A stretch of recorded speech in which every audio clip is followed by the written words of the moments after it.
prophet that in the first 3 chapters of the 2nd canto, a gradual process of development of devotional service is being presented.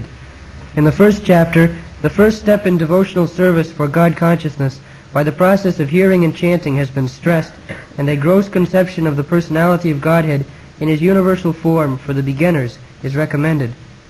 By such a gross conception of God through the material manifestations of his energy, one is enabled to spiritualize the mind and the senses, and gradually concentrate the mind upon Lord Vishnu, the Supreme, who is present as the Supersoul in every heart and everywhere, in every atom of the material universe. The system of Pancha Upasana, recommending 5 mental attitudes for the common man, is also enacted for this purpose, namely gradual development, worship of the superior, that may be in the form of fire, electricity, the sun, the mass of living being, Lord Shiva, and at last the impersonal Supersoul, the partial representation of Lord Vishnu. They are all nicely described in the 2nd chapter, but in the 3rd chapter further development is prescribed after one has actually reached the stage of Vishnu worship or pure devotional service, and the mature stage of Vishnu worship is suggested herein in relation to the change of heart. The whole process of spiritual culture is aimed at changing the heart of the living being in the matter of his eternal relation with the Supreme Lord as subordinate servant, his eternal constitutional position. So with the progress of devotional service, the reaction of change in the heart is exhibited by gradual detachment from the sense of material enjoyment, by a false sense of lording it over the world, and an increase in the attitude of rendering loving service to the Lord. Vidhi bhakti, or regulated devotional service by the limbs of the body, namely the eyes, the ears, the nose, the hands, the legs, as already mentioned herein before, is now stressed herein in relation to the mind, which is the impetus of all activities of the limbs of the body. It is expected by all means that by discharging regulated devotional service, one must manifest the change of heart. If there is no such change, the heart must be considered as steel-framed, for it is not melted even when there is chanting of the holy name of the Lord. We must always remember that hearing and chanting are the basic principles of discharging devotional duties, and if they are properly performed, there will follow the reactional ecstasy with signs of tears in the eyes and standing of the hairs on the body. These are natural consequences and are the preliminary symptoms of the bhava stage, which occurs before one reaches the perfectional stage of prema, love of Godhead. If the reaction does not take place, even after continuous hearing and chanting of the holy name of the Lord, it may be considered to be due to offenses only. That is the opinion of the Sandarbha. In the beginning of chanting of the holy name of the Lord, if the devotee has not been very careful about evading the 10 kinds of offenses at the feet of the holy name, certainly the reaction of feelings of separation will not be visible by tears in the eyes and standing of the hair on end. The bhava stage is manifested by 8 transcendental symptoms, namely stuntedness, perspiration, standing of hairs on end, failing in voice, trembling, paleness of the body, tears in the eyes, and finally trance. The Nectar of Devotion, a summary study of Srila Rupa Goswami's Bhakti Rasamrita Sindhu, explains those symptoms and vividly describes other transcendental developments, both in steady and accelerating manifestations. Srila Vishwanatha Chakravarti Thakur has very critically discussed all these bhava displays in connection with some unscrupulous neophytes imitating the above symptoms for cheap appreciation.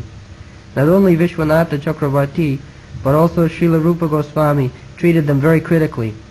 Sometimes all the above 8 symptoms of ecstasy are imitated by the mundane devotees, prakrita sahajiyas, but the pseudo-symptoms are at once detected when one sees the pseudo-devotee addicted to so many forbidden things. A person addicted to smoking, drinking, or illegitimate sex with women, even though decorated with the signs of a devotee, cannot have all the above-mentioned ecstatic symptoms. But it is seen that sometimes they are willfully imitated, and for this reason Srila Vishwanath Chakravarti accuses the imitators of being stone-hearted men. They are even affected sometimes by the reflection of such transcendental symptoms, yet if they still do not give up the forbidden habits, then they are hopeless cases for transcendental realization. When Lord Chaitanya met Srila Ramananda Rai of Kavor on the bank of Godavari, the Lord developed all these symptoms, but because of the presence of some non-devotee Brahmins who were attendants of the Rai, the Lord suppressed all these symptoms.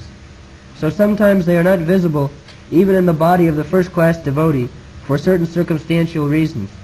Therefore real steady bhava is definitely displayed in the matter of cessation of material desires, kshanti, utilization of every moment in the transcendental loving service of the Lord, abhyartha kalatvam, eagerness for glorifying the Lord constantly, namagane sadaruchi, attraction for living in the land of the Lord, pritistha dvasati stale, complete detachment from material happiness, virakti, and pridelessness, manashunyata.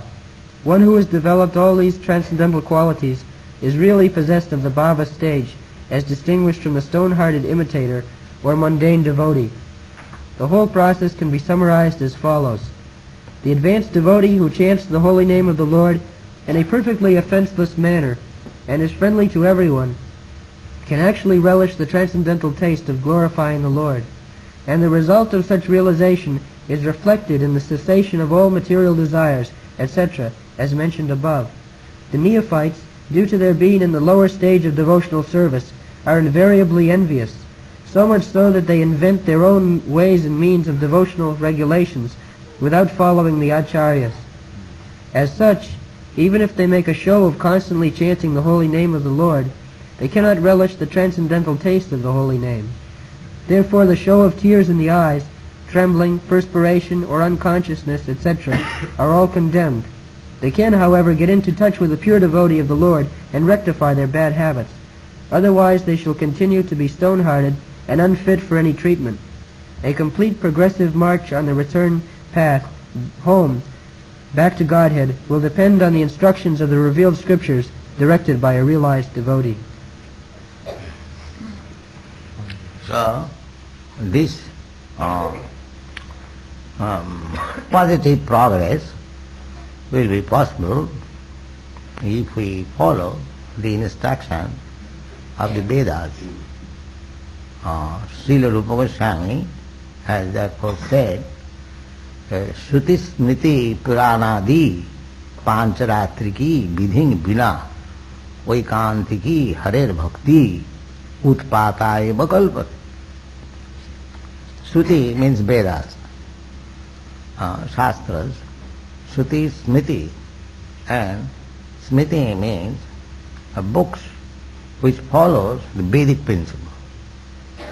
Vedas, suppose you write one book or anything, if it is just according to the Vedic conclusion, then it is called Smriti.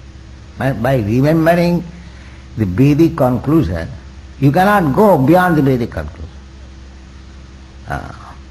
Then it is a useless writing. Vedic conclusion must be there, the guide must be there. On that conclusion, if you write something, that is right. And if you deviate from that conclusion, then it is wrong. So, we want to read authorized, right books, not by imagination. You can write so many nonsense things by imagination, and that is useless. You must remember what is the Vedic conclusion. So Shruti Sriti Pancharatriki Vidhi. Pancharatriki Vidhi, this Archan, temple worship, under the direction of Narada. So if one gives up all these regulative principles and wants to become a devotee, a writer, then Rupa Goswami says, without the conclusive statement of the Vedas, Smritis and Pancharati Vidhi, Shruti Sriti Puranadi Pancharatriki Vidhin Vina, without following, Vaikantiki Harer Bhakti, the soul of a devotee. The Vaikantiki Harer Bhakti Utpataya Vakalpa, it is simply disturbing.